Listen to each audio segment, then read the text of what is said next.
Overall ఇదే అంశానికి సంబంధించి మరిన్ని అప్డేట్స్ మా కరెస్పాండెంట్ పరశురామ్ అడిగి తెలుసుకుందాం. పరశురామ్, పాశమైలారం ప్రమాదానికి సంబంధించి మృతుల సంఖ్య అంతకంతకు పెరుగుతూ వస్తుంది. సో ఇంకా పెరిగే అవకాశాలు ఉన్నాయని కూడా అధికారులు ఆందోళన వ్యక్తం చేస్తున్నారు. సో ప్రెజెంట్ సిచ్యువేషన్ ఏ విధంగా ఉంది అక్కడ పరిస్థితి?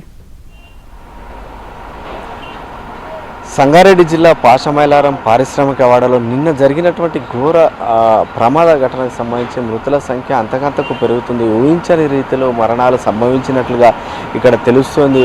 ఇప్పటి వరకు ఉన్న సమాచారం మేరకు దాదాపుగా 37 మంది మృతదేహాలు ఇప్పటి వరకు లభ్యమైనటువంటి పరిస్థితి. 2 హాస్పిటల్లో చనిపోగా మిగతా 35 మృతదేహాలు ఇక్కడ లభ్యమైనట్టుగా తెలుస్తుంది. ప్రస్తుతం మనం ఇక్కడ జరుగుతున్న ఇంకా సహాయ చర్యలు కొనసాగుతున్నాయి. నిన్న ఉదయం 8 గంటలకు జరిగినటువంటి 8:30-9 గంటల ప్రాంతంలో ప్రమాదం జరగగా దాదాపుగా 24 గంటలు కావస్తున్నప్పటికీ ఇంకా సహాయ చర్యలు ఇంకా ముమ్మరంగా కొనసాగుతున్నటువంటి పరిస్థితి.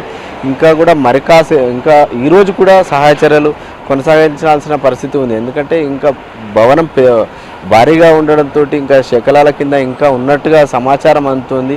దాదాపుగా 140-150 మంది వరకు నిన్న విధుల్లో కార్మికులు ఉన్నారు. అందులో 50 నుంచి 60 మంది వరకు సురక్షితంగా బయటపడ్డారు. మరో 35 మంది వివిధ ఆసుపత్రుల్లో ప్రస్తుతం చికిత్స పొందుతున్న వారు ఉన్నారు. అందులో ఒక 5 నుంచి 10 మంది వరకు పరిస్థితి విషమంగా ఉన్నట్టుగా కూడా తెలుస్తుంది. ఇక్కడ ఘటనా స్థలంలోనే దాదాపుగా 35 మృతదేహాలు లభ్యమైనట్టుగా మనకున్నటువంటి సమాచారం అందుతోంది. ఇంకా కూడా కొంతమంది దాదాపుగా 20 మంది వరకు వారి ఆచూకీ తెలియడం లేదు. వారి శిథిలాల కింద ఉన్నారా లేదంటే ఇక్కడ నుంచి సురక్షితంగా బయటపడ్డారా అనే విషయంలో కూడా ఇంకా క్లారిటీ లేదు. ఈ మొత్తం 37 మృతదేహాలు కేవలం 4 మాత్రమే గుర్తించినటువంటి పరిస్థితి. మిగతా వారందరూ కూడా ఆ DNA పరీక్ష ఆధారంగా గుర్తించేందుకు ఏర్పాట్లు సాగుతున్నాయి.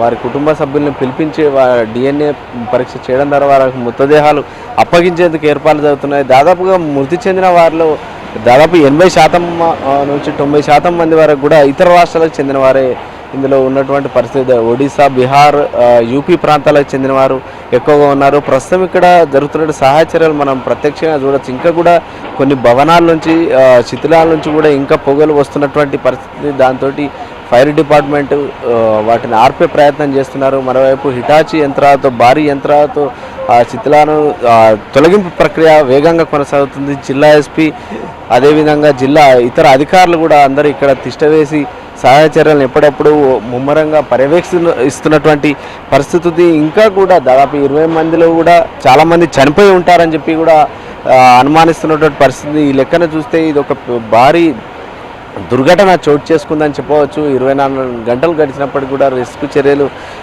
ఇంతవరకు ఒక కొలిక్కి వచ్చిన దాఖలాలు లేవు. అటు చాలా డిపార్ట్మెంట్లు, అటు హైడ్రా కావచ్చు, ఇటు NDRF, అదేవిధంగా ఫైర్ డిపార్ట్మెంట్, పోలీస్ శాఖ, రెవెన్యూ, సింగరేణి వాళ్ళని కూడా పిలిపించడం జరిగింది. దాదాపు ఇన్ని శాఖలన్నీ కూడా సమన్వయంతో ఇక్కడ పనిచేస్తున్నప్పటికి కూడా ఇంకా సహాయ చర్యలు పూర్తి స్థాయిలో పూర్తి కాలేదు. ఇప్పుడు మనం చూడొచ్చు ఆ భవనం ఏదైతే బహుళాంతస్తుల భవనం ఉందో ఆ భవనం పూర్తిగా నేలమట్టమైన పరిస్థితి. ఆ శకలాలు కనిపిస్తున్నాయి. ఇంకా ఆ తీసిన కొద్దీ కూడా మృతదేహాలు చాలా చాలా భీతావాహంగా ఉన్నాయని చెప్పొచ్చు. ఎవరిని కూడా గుర్తుపట్టే స్థితిలో లేవు. కనీసం వారు ఎవరు అనేది కూడా గుర్తుపట్టలేని స్థితిలో ఉన్నాయి. దాదాపుగా ప్రతి మృతదేహం దాదాపుగా బుగ్గి అయినట్టుగా జరిగిపోయింది. ఎందుకంటే ఇక్కడ ఉత్పత్తి చేసినటువంటి ఫార్మా ప్రొడక్ట్స్ సంబంధించి ఎక్కువగా అధిక ఉష్ణోగ్రతలో వాటిని తయారు చేయడం జరుగుతుంది. దాదాపుగా 1000 డిగ్రీల వరకు ఆ వేడి ఉంటుంది. అదే వేడి అట్లాగే రిలీజ్ కావడంతో ఆ బాయిలర్ దగ్గర పనిచేస్తున్నటువంటి రియాక్టర్ దగ్గర పనిచేస్తున్నట్లు అందరూ కూడా వాళ్ళంతా మాడైపోవడం జరిగింది. ఇంత ఘోర దుర్ఘటనకు సంబంధించి ఇప్పటి వరకు కూడా ఆ జిల్లా అధికార యంత్రాంగం ఆ కుటుంబీకులకు ఎవరు ఇప్పటి వరకు ఉన్నారు సురక్షితంగా ఎవరు అనేది ఇంకా పూర్తి స్థాయిలో క్లారిటీ రాని పరిస్థితి. ఆ కుటుంబాలన్నీ కూడా కార్మికుల కుటుంబాలు ఇక్కడికి వచ్చి తమ యోగక్షేమాలు తెలుసుకునేందుకు అర్ధరాత్రి వరకు కూడా ఉన్నటువంటి పరిస్థితి. నిన్న రాత్రి వరకు అర్ధరాత్రి వరకు వర్షం భారీగా కురిసింది. ప్రస్తుతం వర్షం తగ్గిన నేపథ్యంలో సహాయక చర్యలు ఇంకా ముమ్మరంగా కొనసాగిస్తున్నారు.